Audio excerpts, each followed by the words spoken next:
during intervention, we'll have to state another accident. I don't know exactly what happened, but everyone's, I think, gonna be okay. Sam, do you know what happened? We all ate this morning while hiding. But I think some of them like vomited. Vomited? So they have food poisoning. Oh, sorry, look. Sarah just texted me and she said that they're gonna be fine, but the nurse just wants them to use it for a couple minutes. We can't finish the show. I don't know. Do we have understudies? I can hear her all the Me too. Okay. Jody, Stacey, you know enough. Can you run them through a little rehearsal? I need to go check on them. Melody, will you do a little synopsis and we'll skip that? We'll just let everybody know. You guys can talk amongst yourselves just for a second. We'll get back on track. Thank you. Okay. So at the beginning of this act, right, the family, they've just come home from war, the men they have, not the whole family. But, you know, the family, they've settled down in the house. Thank you. Yeah, and the author, he wanted to show, the hours of night passing by over their heads and the planets in the sky passing by over their heads, and yeah, this is hard to explain, but each of the hours of the night is a philosopher or a great thinker. 11 o'clock is Aristotle, right? Aristotle, yeah. And 9 o'clock is Spinoza. I don't get it totally. but Miss Sterling kind of explained it, right? You know, it's supposed to be, artsy. Yeah. I don't think it means anything real though. Whoa, not mean anything? Oh, it totally does. So 12 o'clock goes by saying all those wonderful things. I think it means that you have better thoughts when you're awake than when you're asleep. This is right. Vida is right. It's like how the hours and stars go by over your head at night. There seems like ideas and thoughts moving around us all the time, and they're working on us when we don't know it. Oh yeah. Okay. I can get from there. Levi, can you be 11 o'clock Aristotle, the state of mind, possessing this energy we call divine? Yeah, and I also know 9 o'clock and I know 12 o'clock. 12 o'clock? Melody, the Bible. Got it. And then Sam, 10 o'clock Plato, and then Taylor, 9 o'clock Spinoza. That's right. Okay, great. And the planets, please don't forget about the planets. Are they sick too? Yeah. Sing, I just oh my god, I know. When they all spread around the black box singing during this thing, you can just imagine it. So good when Saturn's singing from over there. And the moon is up there. Yes, the moon. Oh my god, and Mars. Mars is so good with the red lantern in his hand right here in the aisle. Oh, It's too bad. I know. I wish you could see it. hear it. I know. Oh. Okay, 9 o'clock Spinoza.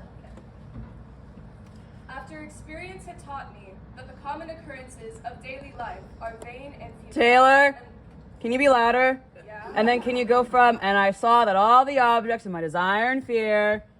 And I saw that all objects of my desires and fears were in themselves nothing good nor bad, save insofar as the mind was affected by them. Okay, 10 o'clock, Sam, Plato, go. Then tell me, O Citrius, how could a man choose a ruler that shall rule over him? Will he not choose a man who has first established order? He can be multiplied 1,000-fold as effects among the citizens. Thanks. Levi, Aristotle, go. This good estate of the mind possessing its object and energy which we call divine. This we mortals have occasionally, and it is this object which is most pleasant and best. Okay, I think we can go from there. We're already in the blackout, now we're at house lights. Now it's Act 3, skin of our team. Just where you have on, don't worry about costumes. Thank you.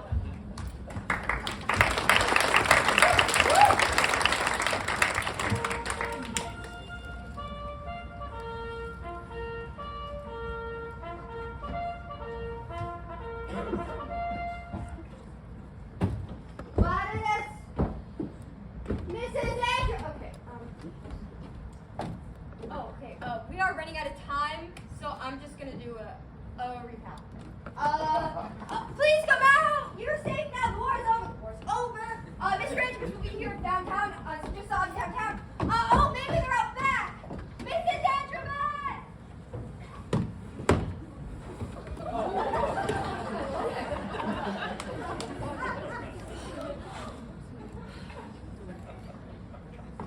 It's getting light out. There's something burning out there. Still fires even now? What?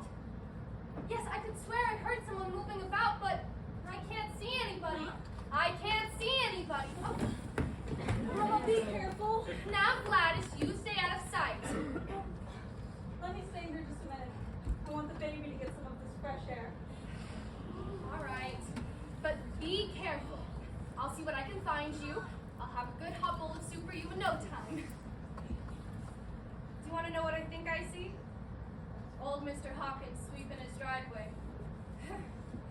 Why, he must have gone crazy like the others. Some other people moved about too. Well, come back. Gladys, there's something in the air. Everybody's movement's sort of different. I see some women walking right out in the middle of the street. Gladys! Gladys,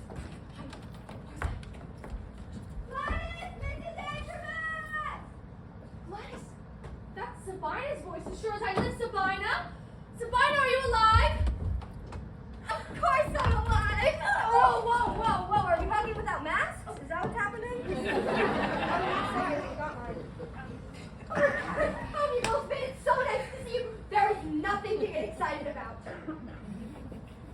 Now, the war is over. The war is over! The war is over! The war is over! The war's over. I don't believe you. I can't believe you. The war's over. Who's that? Oh, that's Gladys and her baby. Gladys, Sabina says the war's over. Goodness. Sabina. Are there any babies left in the world? What, can it see? Can it cry and everything? Yes, he can. He notices everything. Very well. Where on earth did you get it? Oh, forget I asked. Lord, I've spent all these 7 years around camp and I've forgotten how to act. Act. Oh my God. Now we should think about the men coming home. Mrs. Anderson, wipe this stuff off your face. You look terrible. I just saw Mr. Andrews. What? Yes, he'll be here this afternoon. He's alive? He'll be here. Sabina, are you joking? And Henry? Yes, Henry's alive as far as I'm concerned. Now, don't stop to talk. Get yourselves fixed up. Mrs. Andrews, you look horrible. Have you any decent clothes? Yes, I've something for this very day, but Sabina, who won the war? Doesn't matter. Sabina, how soon after peacetime till the grocery store's open? As soon as someone grows some food, give them time here. Mrs. Antrobus! Guess what I saw Mr. Antrobus doing this afternoon? Oh my God, you'll die when you hear. He was tacking up a recipe for grass soup. The one that doesn't give you diarrhea. I'm always thinking of new things. He told me to give you his love.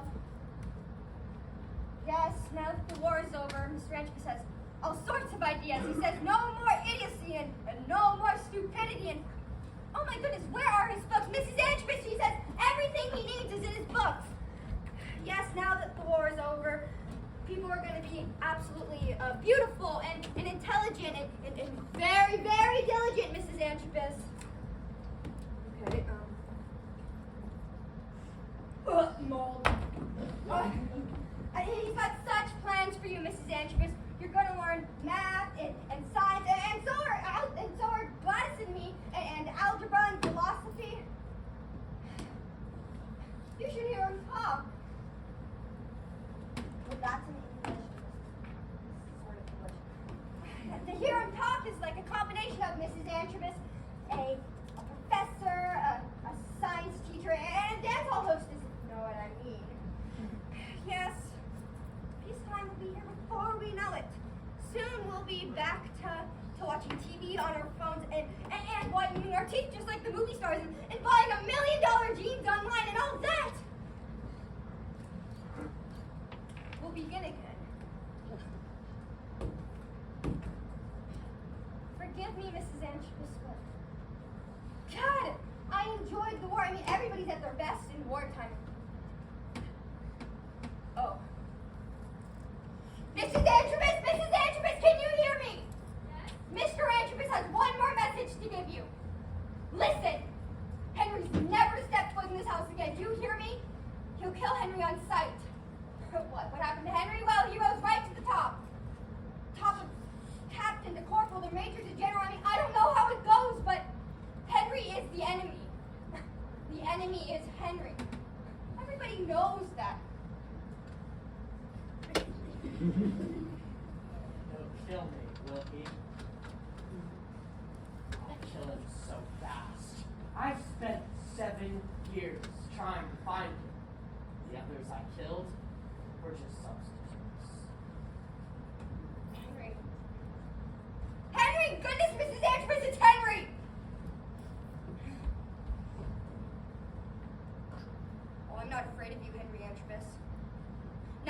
war's over. You're no more important than any other unemployed vet. Now, come upstairs before your father comes home. The first thing to do is to burn up these old books. It's the ideas out of these books that make the whole world so you You can't can live leave those in it. books alone! Mr. Antrobus is looking forward to them when he gets home. Gracious sakes, Henry, you're so doggone tired you don't even know what you're doing. Gladys and Mrs. Antrobus will be here soon. What did they ever care about me? There's that old whine again. Always thinking that you're not loved enough, that nobody loves you. Well, start being lovable and we'll love you. I don't want anyone to love me. I want everyone to hate me. Gladys! Mrs. Antrobus! Henry's home! He's so doggone tired he doesn't even know what he's doing. Henry? Oh, Henry! Do you have anything to eat? Yes, I've been saving it for this very day. 2 good baked potatoes. Now, Henry, one is for your father. Henry, you give me back that potato this minute. He's so doggone tired he doesn't know what he's doing. Now, Henry, you just rest there and eat that potato good and slow so you get all the nourishment out of it. I'd like you all to know I haven't come back here to Now, Henry, I'll just put this coat over you. Just rest here. Oh, your room's hardly damaged at all. Your football trophies are a little tarnished, but Sabina and I will polish them up tomorrow. Did you hear me? I don't belong here. I don't belong anywhere. Why, Henry, how can you say a thing like that? You certainly do belong right here. Where else would you want to go? Oh, your forehead's a little feverish, it seems to me. Henry, you better give me that gun. Won't be needing it anymore. He's fallen asleep already. With his potato half chewed. Terror of the world. Sabina, you mind your own business and start putting this room to rights.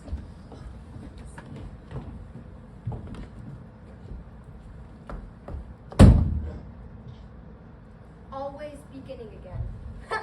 Over and over again, always beginning again. How will we know it will be better than before? Why do we go on pretending the world's gonna have to grow cold someday? And until then, there's just gonna be more floods, more walls of ice, more earthquakes, and more fire! Stop arguing and go on with your work. All right, fine, I'll do it. But I'll only do it out of habit. Now listen to me. Do I have to say to you what everybody knows? Everybody who keeps a home going? Do I have to explain to you what nobody should ever have to explain because they can read it in each other's eyes? Now listen to me. I could go on living in a cellar for 70 years and make soup out of grass and bark without ever doubting that this world has work to do and will do it. Do you understand me? Yes, Mrs. Antrobus. So, start putting his house to rights. Now, Sabina, go and see what you can do in the kitchen.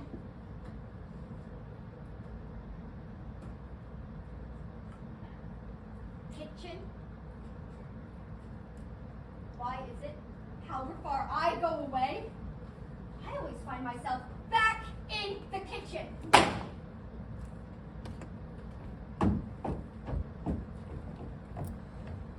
Goodness gracious. I sounded like my father just then.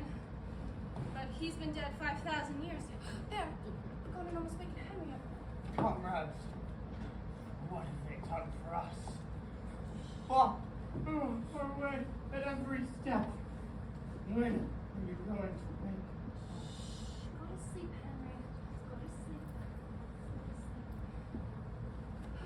Well, that looks a bit better. Now let's go and help Sabina. I think I'm gonna go out in the backyard. Hold my baby right up in the air and show him. He doesn't need to be afraid anymore.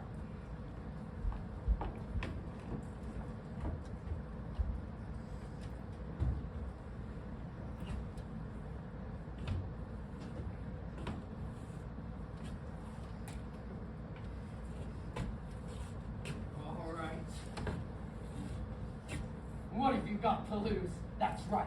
Nothing. Tear everything down. I don't care what you smash. We'll begin again. You will show.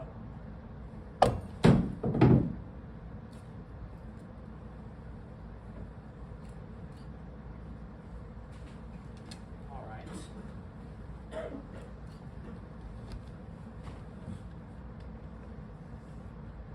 All right. Do what you were going to do. Do it. Shoot me, I tell you. You don't have to think I'm any relation of yours. I haven't got father, sister, mother, or a brother. What's more, I haven't got anyone over me. And I never will have. I'm alone. And that's all I'll ever be. Alone. So you can shoot me.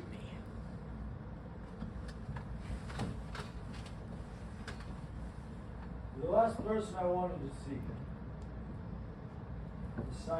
Decided you dries out my plans and hopes. I wish we were back at war still because fighting you is easier than living with you. War is a pleasure, do you hear me? War is a pleasure compared to what faces us now. Trying to build up a peacetime with you in the middle of it. I'm not going to be a part of any peacetime of yours. I've gone a long way from here to build my own world, where a man can be free and do what he wants in his own way. Let's try again. Try what? Living here, speaking polite to old men like you, standing in the corner like a sheep until the red light turns green, being a good boy and a good sheep, like all the stinking ideas you get out of your old books. No, I'm going to build a world, and I'll show you. How can you make a world for people to live in unless you put yourself in order first? Mark my words, I shall continue fighting you until my last breath, as long as you mix up your idea of liberty with your idea of hogging everything for yourself. I shall have no mercy on you. I shall pursue you to the far corners of the earth. No, that goes over there. I hear your mother's voice in the kitchen. Have you seen her? I have no mother. Get it in your head. I don't belong here. I don't belong anywhere. Then why'd you come here? With the whole world to choose from, why'd you come to this one place? 216 Cedar Street, Excelsior, New Jersey. Well, What if I did? What if I wanted to see this place one last time? To see if you were all still. oh, you're related, all right. Samantha, these fishes are disgusting. Shut up! When mother comes in here, you must behave yourself. Do you hear me? Must behave yourself. Don't you say must to me. Quiet! No one can say must to me. All my life, everyone's been cross. Everything. All of you! I'm going to be free, even if I have to kill half the world for it. Right now! Ugh! Let me get my hands on his throat! Ah! Cameron, stop it! Get off of him! I'll show him! Stop it! Get off! Are you okay? Can you put the house lights on, Hunter, please? Are you okay? Don't play the scene! You almost killed him last time! Stop it! I'm sorry. Sorry.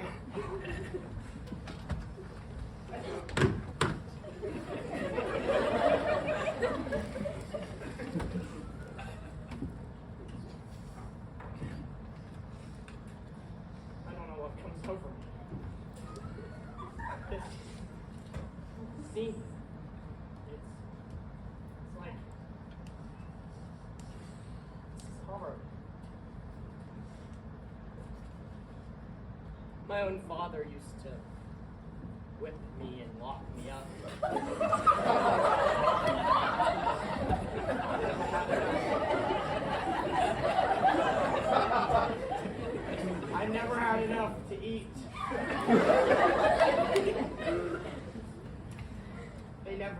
enough money to buy.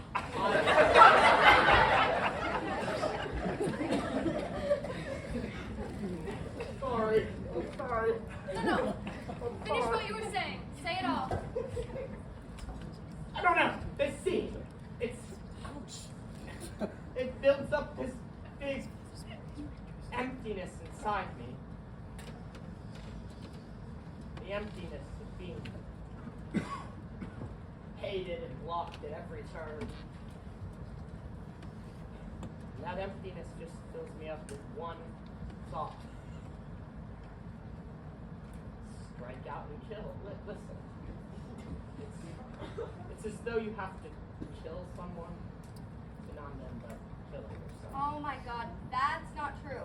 Okay, I know your dad and your brother and your mother and your uncle, and none of that ever happened. You made all that up.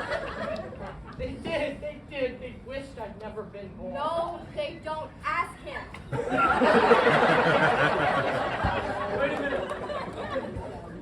I have something I want to say too. It's not wholly his fault that he wants to kill me in this scene. It's my fault too. You wouldn't feel that way unless there was something in me that reminded him of all that. You talked about an emptiness. Well, there's an emptiness in me too.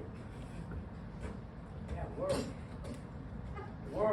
It's all I do. I cease to live. No wonder he feels that anger coming over him. Well, there, at least you've said it.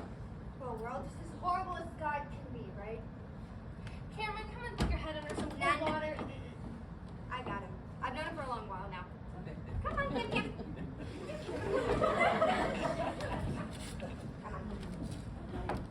I'm sorry.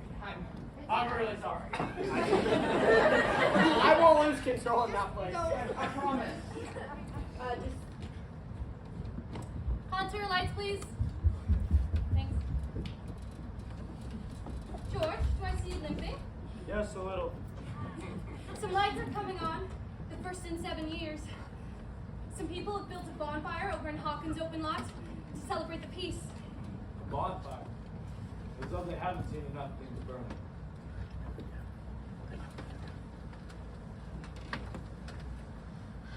The dog died? Oh, yes, long ago. There are no dogs left in Excelsior. But you're back again all these years. Oh, George, you're tired. Sit down. Oh, no, you sit down. I'm tired, but I'm rested.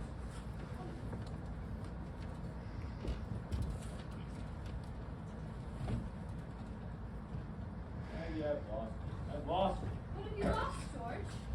The most important thing of all.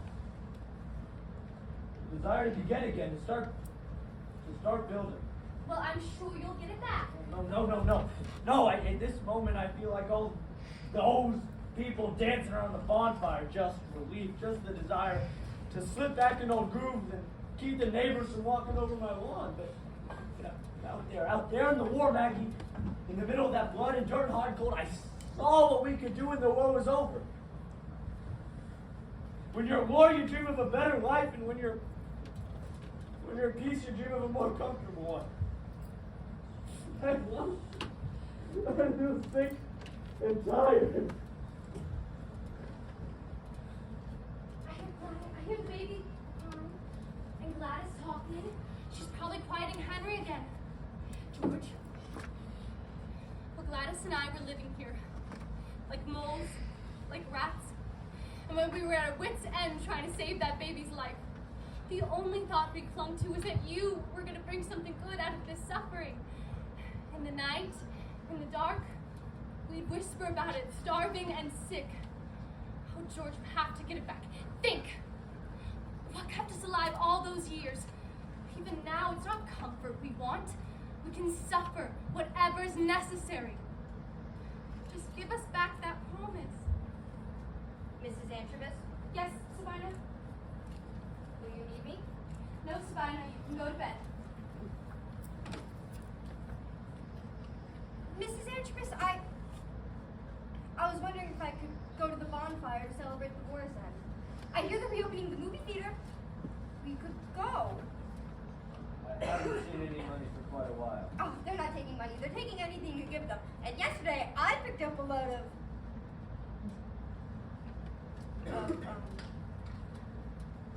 okay, fine, I'll tell you what they are, but you can't tell anyone else, and I'll give you some, I promise. And you too. What is it? Yesterday, I picked up a load of beef cubes. Sabina, you know you want to turn that into the center downtown. They know who needs it most. Mrs. Antrobus! I did not create this war. And after what any of us have gone through, what we have gone through, they have a right to grab what they can find. Mr. Antrobus, you're a very clever man, but you have got to get on better in the world once you realize it was a dog-eat-dog rule from the beginning, and always will be, and most of all now.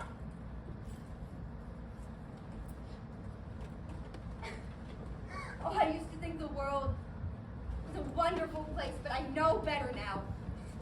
And I hate it, I hate it. All right, fine. Here, take them. Thank you, Sabina. Could I just have one? Go through this?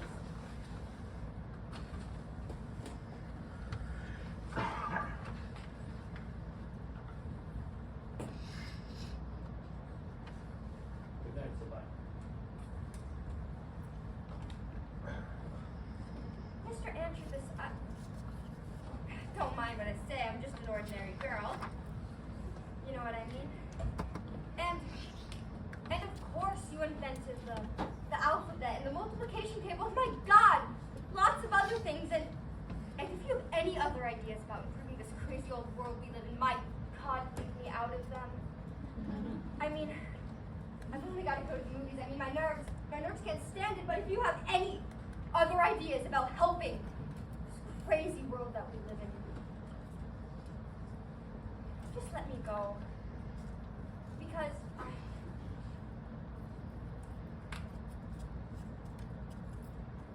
good night.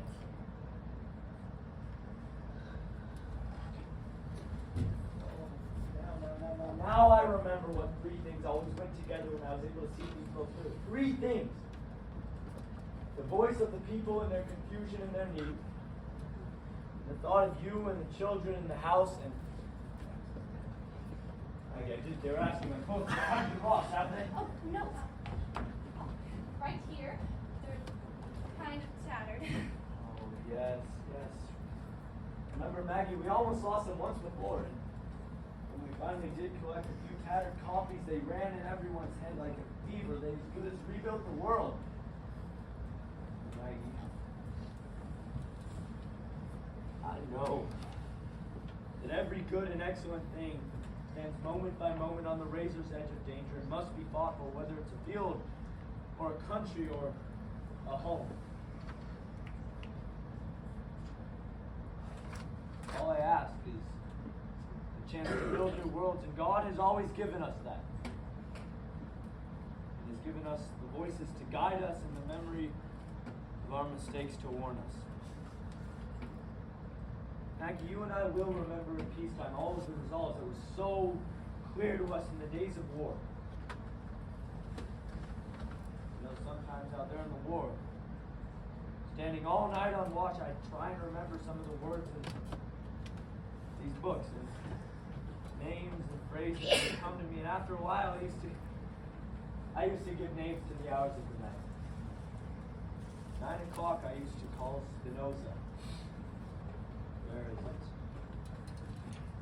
Yes. After experience had taught me that the common occurrences of daily life are vain and futile, and that all objects of my desires and fears were in themselves nothing good nor bad, save insofar as the mind was affected by them. I at length determined to search out whether there was something truly good or communicable to man. Then tell me, O Citrius, how can a man choose a ruler that shall rule over him? Will he not choose a man who has first established order in himself, knowing that any decision that has its spring from pride or anger or vanity can be multiplied 1,000-fold this good estate of the mind possessing its object, an energy which we call divine. This we mortals have occasionally, and it is this object which is most pleasant and best. But God has it always. It is wonderful in us, but in him, how much more wonderful. In the beginning, God created the heavens and the earth was waste and void. There was a darkness upon the deep. But God said, "Let there be light," and there was light.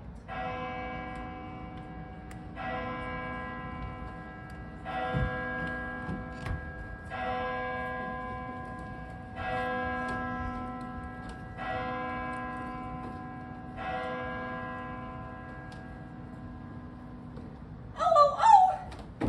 6 o'clock and the master's not home yet. Pray God nothing serious have happened to him. But I'm not surprised.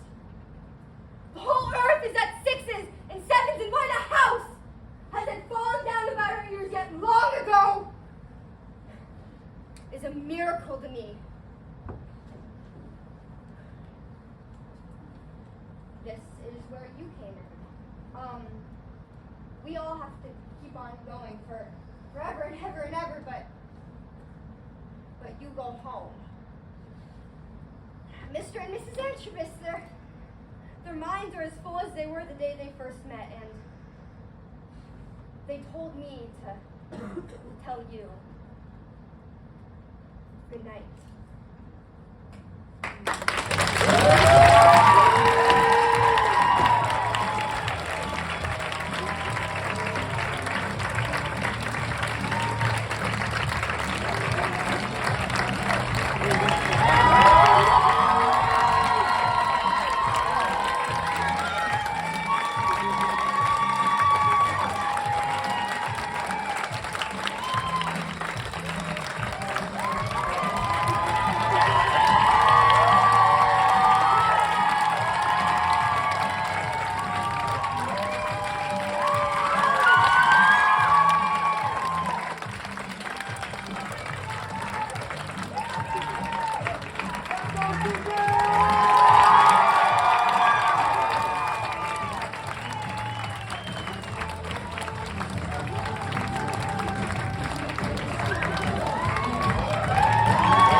Thank you everyone for coming to the show tonight.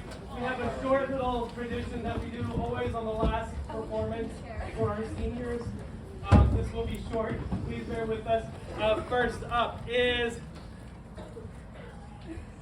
Okay, hi, my name is Alex, and I'm a junior. Get in the light, get in the light. I'm Alex, and I'm a junior, and this first rose is for Toby.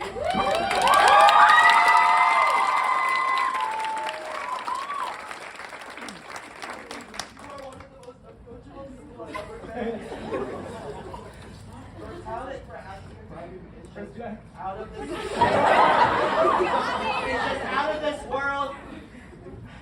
You said that this year is the year you started breaking out of your shell, and I'm glad I was one of those people for that part of your life journey. Therapy sessions, and life advice. Seeing your acting and check really made me realize just how amazing you are. Thank you, Toby, for being one of the coolest seniors to people I'll ever meet. I'll definitely remember you.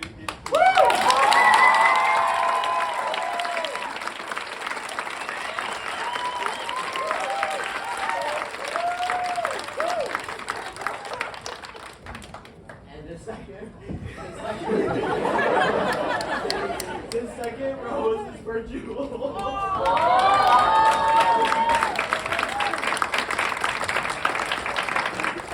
And see, I was the one to introduce you. Liar! You, on the other hand, Jewel, I'll remember you on my deathbed. You are one of the most talented people I've ever met, whether it's singing, acting, or eSports simulator. You can do it all. I'm always excited to go to Fifth and Sixth and see what our laughing attacks would be about that day. You're always laughing and cheering up everyone with your infectious humor and laugh. I'll miss eating cheesesteak heroes, fries, and remind me never to give you my phone on the second story of the building. Thanks for having me, Gator Girl.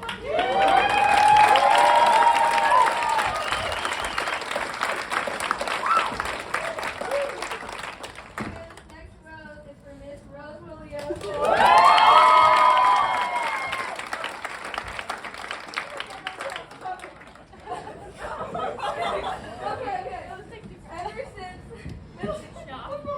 Ever since middle school, I thought you were such a cool person. And over the years, you've just been so nice to me.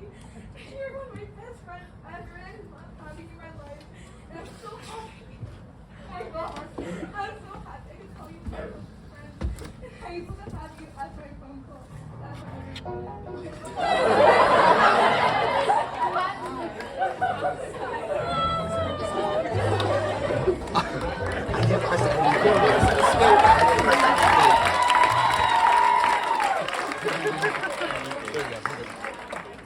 The lights. Next rose is for Caroline.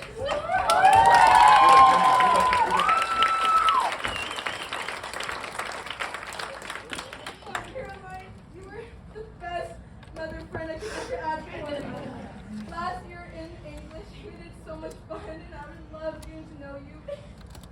You were such an amazing person. I love you so much all the time. And I love seeing you, and I love when you put me in check all the time, too. I can't. We're both you guys. I just love you so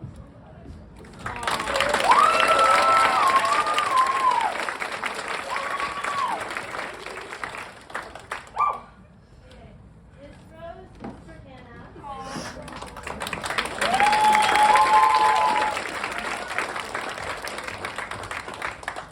I just wanted to say that when I first met you, we were in middle school, and we did our first show together in your little French maid costume. And now here we are performing in your last show here, and you've just been such a great person to be around, and your personality is just everywhere, and it's lovely, and we all love you so much, and it wouldn't be art class without you, and we're just gonna miss you, and we hope that in your future, you just do what you love, and enjoy.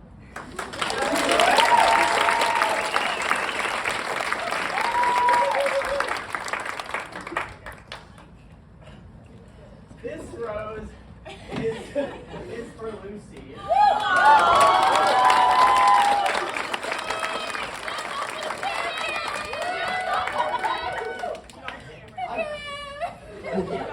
I didn't even know what to say. 'Cause I wrote a 2-page freaking speech. It was way too long, so I shortened it and then made it 1 page. But then it was too long, and then we were in rehearsal and I was crying. And now you're such a good actor and such a good friend, and you're my guiding angel.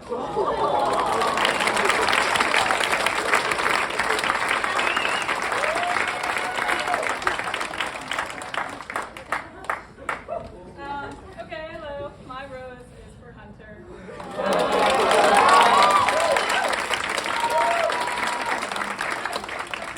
He is our student tech director, and what that means is he does everything.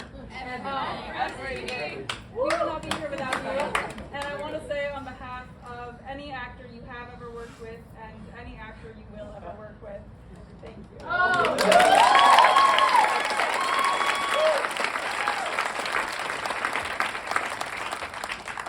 This first rose is for all of them. When I first met you, I thought you were just a quiet ASB girl that kept to herself. But throughout the year, I think we've all seen how cool and funny you really are. And you and Jewel were the people that really made me feel like I wasn't isolated at the beginning of the year. You're such a genuine and kind person, and I think everyone here can agree with that.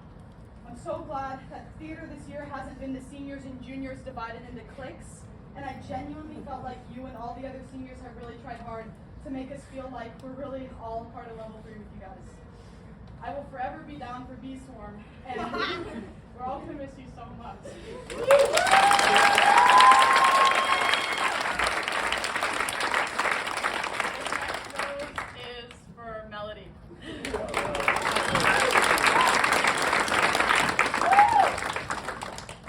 know we put so much pressure on you, especially this year, but I think I can speak for all of us when I say that we appreciate you so much.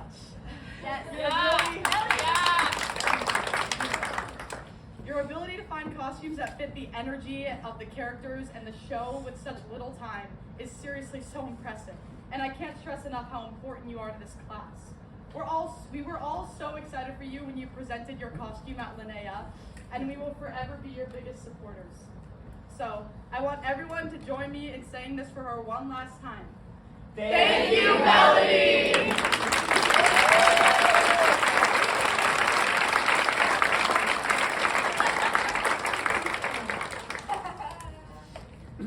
This next rose is for Levi.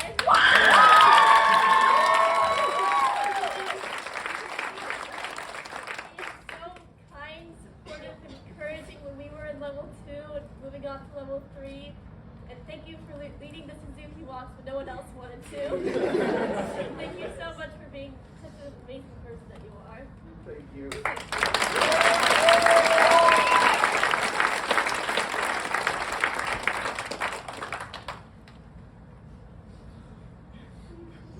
So this first rose is for Constantine.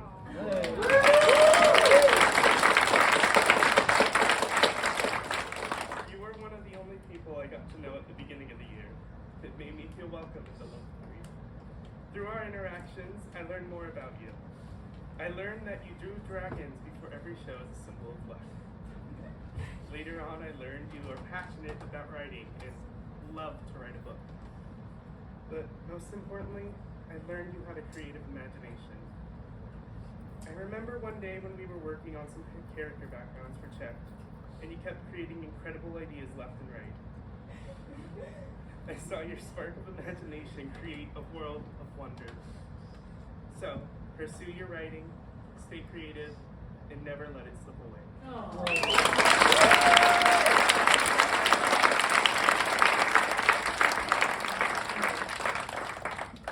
This next rose is for Zer.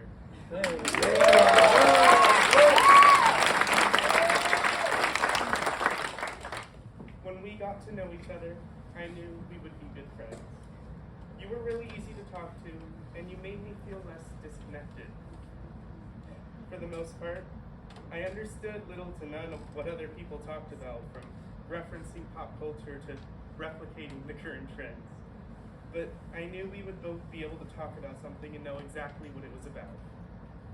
I will never forget the numerous times we chatted about anything backstage, waiting for cues or anything else, filling time with boring gaps with pleasant conversation.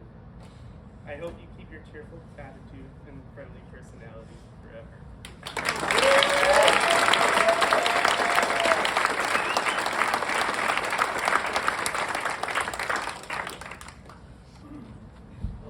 This rose is for surprise egg.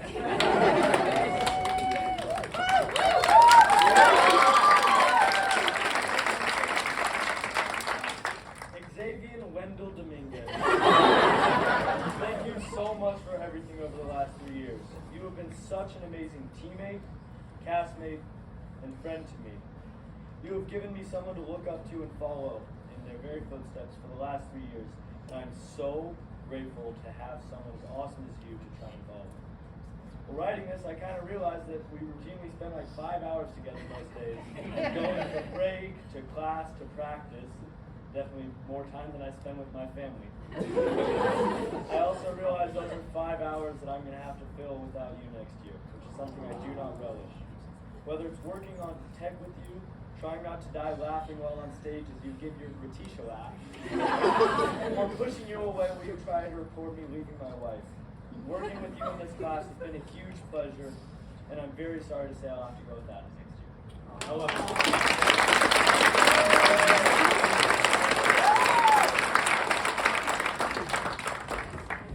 Mine's a bit of a doozy. This rose, Taylor.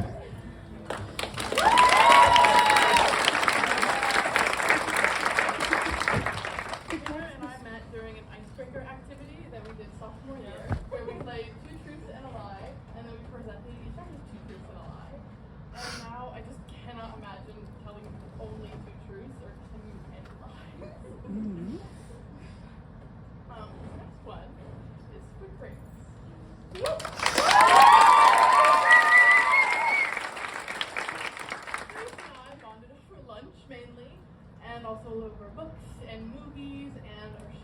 taste of annoying people. And not much has changed except for our coffee orders every single time. This next rose, the last one, is from Miss Gianna Chico.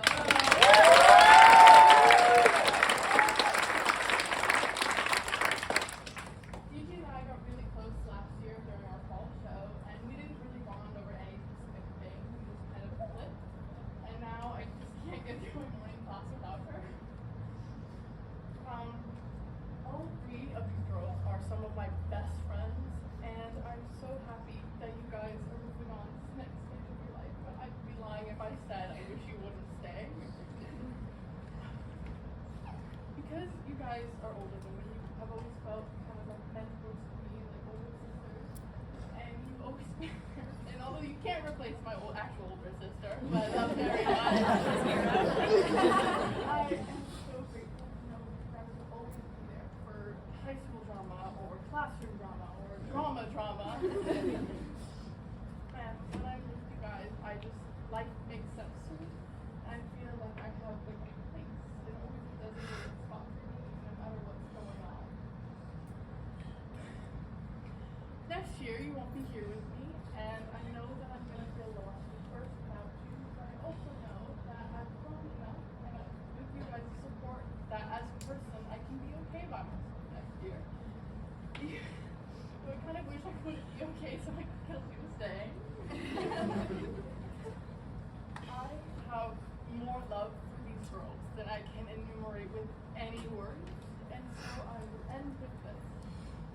I am so happy for you guys, and I am always happy when I'm with you guys, and I'm always happy because of you guys. I love you so, so much.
We love you guys.